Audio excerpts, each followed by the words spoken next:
வணக்கம். உச்சி மலையிலே ஊறும் அருவிகள் ஒரே வழியில் கலக்குது, ஒற்றுமையுள்ளா மனிதகுலம் உயர்வு தாழ்வு வளர்க்குது. இந்த பாடலடிகள் பாடிய கவிஞர் யார்? எப்படிங்களா, உச்சி மலையில் அங்கேருந்து பிறக்கிற அருவி கடைசியில் ஒரே வழியில் கலக்குது, ஆனால் ஒற்றுமையில்லா மனிதகுலம் உயர்வு தாழ்வு வளர்க்குது. பாடலடிகள் கவிஞர் யார்? அதே மாதிரி இன்னொரு கொஸ்டின் பாருங்கள், சேம் புக். அதே மாதிரி ஓடிப்போ ஓடிப்போ கெண்டை குஞ்சே, கரை ஓரத்தில் மேயாத கெண்டை குஞ்சே, துண்டில் காரன் வர நேரமாச்சு, ரொம்ப துள்ளி குதிக்காத கெண்டை குஞ்சே. இதுதான் அவருடைய முதல் பாடல், முதற் கவிதைன்னு சொல்கிறாங்க.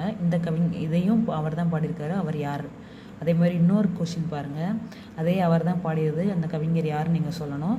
தேனாறு பாயுது செங்கதிரும் சாயுது, ஆனாலும் மக்கள் வயிறு காயுது அப்படின்னு சொல்லியிருக்கிறாரு அவருடைய பாடலை கேட்டு, இந்த வரிகளை கேட்டு தோழர் ஜீவானந்தம் நீ மீண்டும் தோன்றிய பாரதியடா அப்படின்னு சொல்லியிருக்கிறாரு. அந்த கவிஞர் யார்?